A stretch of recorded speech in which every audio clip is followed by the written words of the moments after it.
जब उसकी माँ उसे छोड़कर हमेशा के लिए चली गई।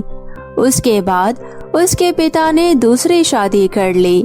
उसकी सौतेली माँ और सौतेली बहन एंजेलिना सिंड्रेला की खूबसूरती देखकर उससे बहुत ही ज्यादा ईर्ष्या करती थी। ए लड़की, अब से तो इस घर में नहीं रहेगी और ना ही ऐसे कपड़े पहनेगी। पर माँ, मैं यहाँ नहीं रहूंगी तो कहाँ रहूंगी? और ये तो मेरे कपड़े हैं, मैं हमेशा से ऐसे ही कपड़े पहनती हूँ। अब से नहीं पहनेगी, और हाँ, अब से तो बाहर गौशाला में गायों के साथ रहेगी और घर का सारा काम करेगी। अब तेरी ऐश की जिंदगी खत्म। अब से तू सिर्फ एक नौकरानी है, तो खुद को राजकुमारी समझने की कोशिश मत करना, समझ गई? ठीक है माँ। सिंड्रेला अपने कपड़े उतारकर फटे पुराने कपड़ों में गायों के साथ गौशाला में रहने चली जाती है।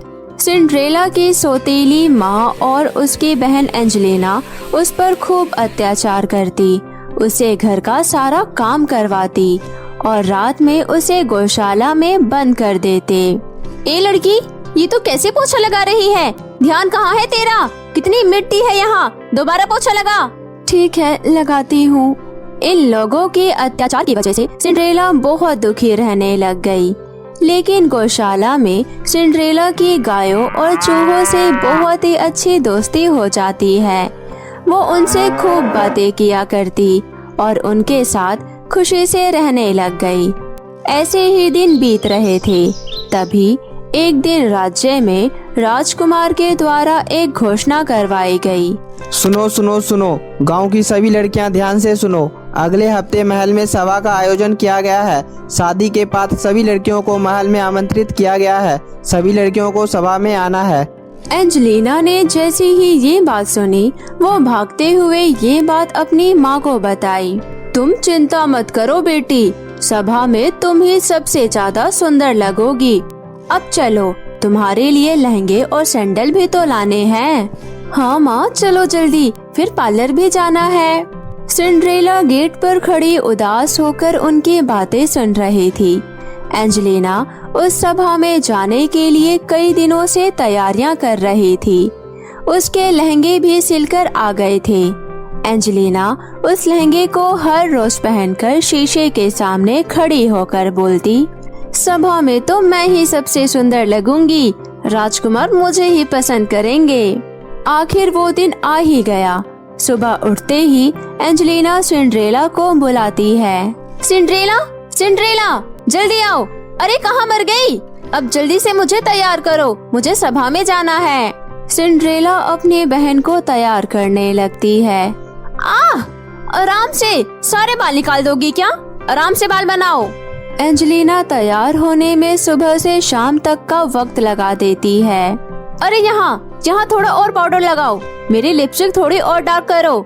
हाँ, अब ठीक है। ओहो, आज तो मेरी बेटी किसी परी से कम नहीं लग रही है, नजर ना लगे मेरी बिटिया रानी को।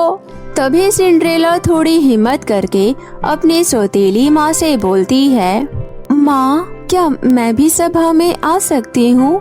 कौन, तुम? हाँ, उन्होंने तो गांव की सारी युवा लड़कियों को बुलाया है ना। ये सुनकर दोनों माँ बेटी जोर जोर से हंसने लगती है। शक्ल देखी है अपनी? राजकुमार को अपने लिए राजकुमारी चाहिए, नौकरानी नहीं।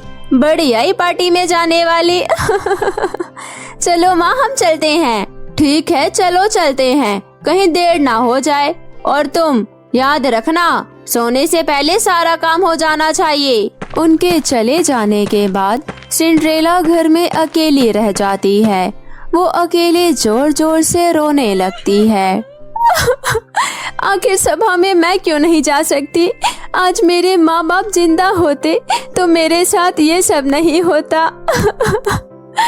तभी कमरे में एक उज्जवल प्रकाश हुआ। सिंड्रेला एकटक उस प्रकाश को देखे जा रही थी। तभी वो प्रकाश एक खूबसूरत परी में बदल गई। प्यारी सिंड्रेला, रो मत, तुम भी उस सभा में जाओगी। क्या?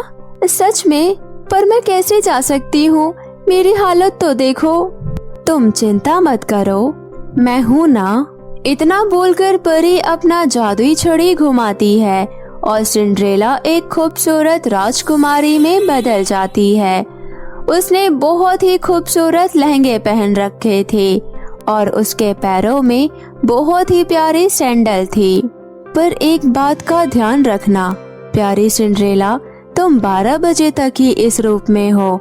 12 बजे के बाद तुम फिर से अपने पहले वाले रूप में आ जाओगी। सिंड्रेला परी को धन्यवाद कर राजमहल की ओर निकल पड़ती है। सिंड्रेला जैसे ही मुख्य द्वार से महल में प्रवेश करती है, सभी की नजर सिंड्रेला पर ही थी। वो बहुत ही सुंदर और खानदानी लग रही थी।